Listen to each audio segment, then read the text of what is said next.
میرا تو تعارف نہیں تھا، تو اس لیے مجھے تو خیال نہیں تھا کہ میرا کوئی بیان ہوگا۔ ہاں عربی میری بہت اعلیٰ تھی اس وقت، تو وہاں سے میرا تعارف ہوا۔ کہنے لگے جب تم ممبر پر بیٹھے تو ہمیں بڑا غصہ چڑھا۔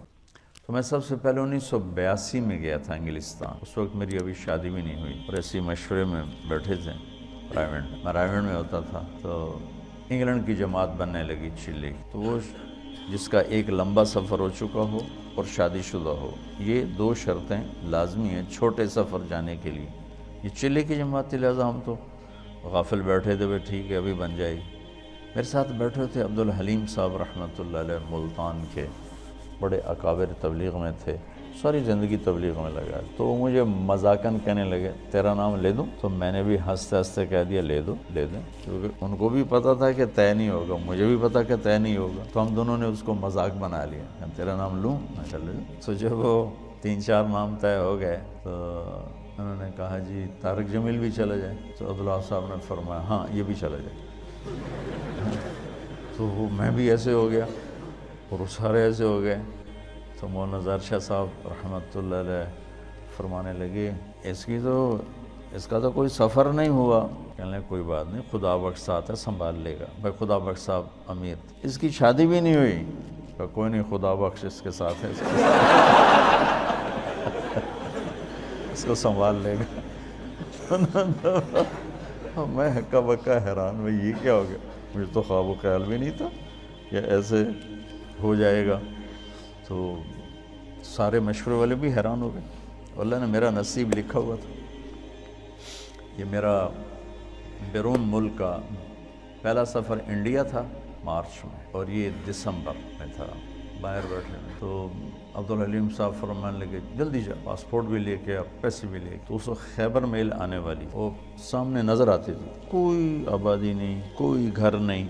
ہم رائیونڈ کے صحن میں بیٹھ کر ریلوے کی پٹڑی دیکھتے تھے، بیچ میں رکاوٹ ہی کوئی نہیں، ٹرینوں کو گزرتے دیکھتے، تو گاڑیاں ہمیں ازبر ہوتی تھیں، میں فلاں گزر گئی فلاں گزر گئی۔ تو میں نے دیکھا خیبر میل آنے والی، میں نے وہیں سے دوڑ لگائی۔ وہ ایک گیٹ اس طرف ہوتا تھا جنوب کی طرف، وہ بند رہتا تھا۔ اس وقت ہمت جوانی میں نے جمپ لگایا، گیٹ کو پکڑ کے چھلانگ لگا کے ادھر گرا اور دوڑ لگا۔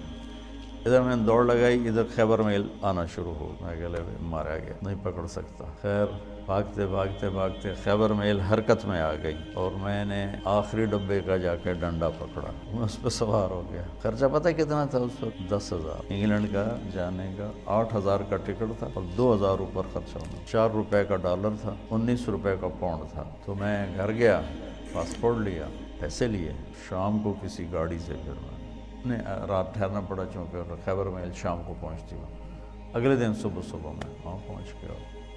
پہلا سفر ہمارا 1982 میں کراچی سے ہماری پرواز تھی PIA، پہلے دبئی، پھر استنبول اور پھر لنڈن۔ یہ ہمارا 1982 کا پہلا سفر تھا۔ مجھے جانتے بھی کوئی نہیں تھا، جوڑ تھا، قاضی صاحب رحمۃ اللہ علیہ، خدا بخش صاحب رحمۃ اللہ علیہ، بھائی فاروق تھے رحمۃ اللہ علیہ آٹے والے، ڈاکٹر امجد صاحب تھے، اور یہاں سے میں جماعت ساری کراچی سے تھی، صرف پنجاب سے میرا نام اس میں آیا تھا۔ عبدالستار کتھوریا صاحب تھے، سب اللہ کو پیارے ہو گئے، بس ایک ڈاکٹر امجد صاحب نہیں گئے۔ تو پہلی دفعہ ٹھنڈ میں گئے، نہ اتنی ٹھنڈ کبھی دیکھی تھی، جو ہی باہر نکلے تو لگا سارا خون ہی جم گیا ہے۔ لندن مرکز چھوٹا سا پرانا سا، بدبو آئے اس میں، وہاں ہماری جماعت ٹھہری۔ 2 دن کے بعد ہم ڈیوزبری گئے تو جوڑ تھا، یہ جتنے آپ بیٹھے ہو نا بس اتنا مجمع تھا، پورے ڈیوز انگلینڈ کے اجتماع کا اتنا مجمع جتنا آپ بیٹھے، اور اس میں بھی کوئی چل پڑا ہے، کوئی آ رہا ہے، کوئی جا رہا ہے۔ تو میرا تو تعارف نہیں تھا،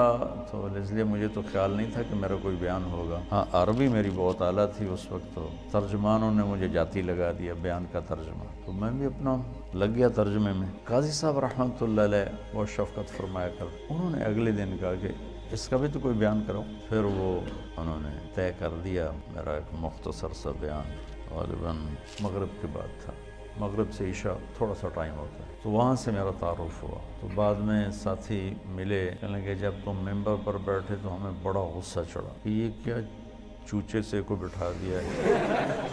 میں بہت کمزور، میرا اس وقت 53 کلو وزن تھا، تو اتنا چوڑا ممبر ہے ڈیوزبری، مطلب اتنا بڑا، وہاں بیٹھنے کے لیے اس کے حساب سے کوئی آدمی، مولی شاہد جیسا آدمی چاہیے بھائی، نظر بھی تو ہے. انہوں نے بیان سنا تو سارے ہی وہ ایک دم وہاں تو کھپ ڈل گئی اور نعرے لگنے لگے.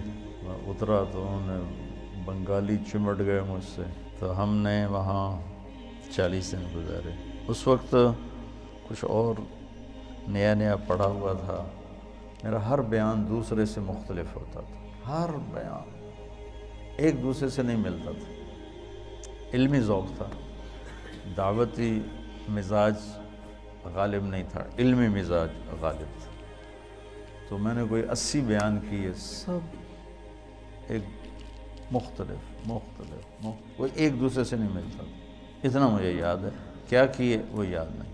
وہ میرا بہت بڑا تعارف ہو گیا وہاں. 1982 سے اب یہ کیا ہے 2017 ہے، مسلسل میرا جانا ہو رہا ہے. اللہ لے جاتا ہے اپنے فضل و کرم سے. گلاسگو میں پہلا بیان تھا میرا 1982 میں.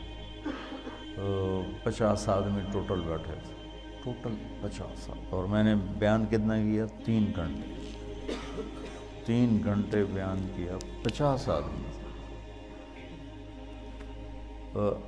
ابھی گلاسگو میں گیا ہوں تو ان کی جامع مسجد میں کوئی 7-8 ہزار کی گنجائش ہے. بیسمنٹ، ہال، پھر اوپر گیلری، پھر دائیں بائیں کمرے. تو کسی جگہ کھڑے ہونے کی جگہ نہیں تھی، کسی ایسے بھرے ہوئے. اوپر عورتیں بھری ہوئی، مرد، اور سب تمہاری طرح نوجوان، سب نوجوان. لندن مرکز میں بیان ہوا تو بہت بڑا مجمع کھڑے ہو کے سن رہا تھا، بیٹھنے کی جگہ کوئی. بلیک برن مرکز میں بیان ہوا، بہت بڑا مجمع کھڑے ہو کے سن رہا تھا. اور بلیک برن میں نے کوئی 2.5 گھنٹے بیان کیا، کھڑے رہے لوگ، ایک بھی نہیں بیٹھا، سب کھڑے. وہاں گلاسگو میں بھی ایسے ہی دیکھا کہ جن کو نیچے بیسمنٹ میں جگہ مل رہی وہ نیچے نہیں جائے، وہ دروازے میں کھڑے ہو کے بس دیکھنا چاہتے ہیں، دیکھ کے سننا چاہتے ہیں. تبلیغ کے کام کے اثرات کس طرح معاشرے پر پڑے یہ آپ یہاں بیٹھ کے نہیں سمجھ سکتے. تو تھوڑا تھوڑا آپ کا مطالعہ ہے اور شیطان آپ کو صاحب رائے بنا دیتا ہے، اور پھر آپ خود اپنی رائے قائم کرنا شروع کر دیتے ہیں. اس سے آپ مار کھا جاتے ہیں اور گھاٹے کے سودے کر بیٹھتے ہیں. اللہ نے میری حفاظت فرمائی. میں نے اپنے فیصلے خود کبھی نہیں کیے تھے، حالانکہ جتنا میں پڑھتا تھا نا تم اس کا 100واں بھی نہیں پڑھ سکتے اس وقت کی بات. اب تو مجھے مدت ہوئی ہے یار کو مہما کیے. ماں ہرچہ خواندائیں فراموش کردائیں، بھول بھلائیں ہوئی. لیکن میں 1 منٹ میرا خالی نہیں ہوتا تھا. کھانا، سونا، نماز، وضو، یہ 3-4 کام ایسے ہیں جس میں اور کوئی کام ہو نہیں سکتا. اس کے علاوہ میرا 1 منٹ بھی کتاب سے خالی نہیں ہوتا تھا. 1 منٹ اس طرح پڑھا. لیکن تمہاری طرح مجتہد نہیں بنا میں. جو مجھے کہہ دیا میرے استادوں نے میں نے سر جھکا دیا. تو ٹھیک، اور آج تک میرا یہی حال ہے. ٹھیک جو آپ فرمائیں ٹھیک. اس سے بہت بڑی حفاظت کا نظام چلتا ہے. وَلُزُومَ جَمَاعَةِ الْمُسْلِمِينَ فَإِنَّ دَعْوَتَهُمْ تُحِيطُ مِنْ وَرَائِهِمْ. 3 لا يغل عليه قلب المؤمن: اخلاص العمل للہ، والمناصحة لولاة الأمور، ولزوم جماعة المسلمین فإن دعوتهم تحیط من ورائهم. اجتماعی نظام کے ساتھ کٹھے چلنے سے ان کی دعائیں تمہیں اپنے گھیرے میں لے لیتی ہیں اور تم غلط فیصلوں سے بچ جاتے ہو، غلط چلنے سے بچ جاتے ہو. تو جو میں دیکھ کے آتا ہوں وہ آپ کو بتانے کی کوشش کرتا ہوں تاکہ آپ اندر سے تبلیغ کے کام میں لگیں. تمہاری ترجیحات میں تبلیغ، واللہ واللہ واللہ مدرسوں کی اب ضرورت کوئی نہیں ہے، جتنے ہیں بہت کافی ہیں۔ یہ کیوں بنائے ہیں؟ جس رخ سے میں سوچ رہا ہوں اس لحاظ سے اتنا قحط ہے کہ اندھیرا چھایا ہوا ہے، کہ ایسی نسل علماء کی جو ایک ریڑھی والے کے بھی پاؤں پکڑ کے اسے اللہ کی ماننے کے لیے تیار کریں، یہ مجمع کوئی نہیں۔ جنہیں گرے سے گرے پڑے تک کو بھی اللہ کی بات پہنچانے میں عار محسوس نہ ہو، یہ کوئی نہیں۔ میں چاہتا ہوں تم ایسے بن جاؤ، تمہارا فائدہ ہو۔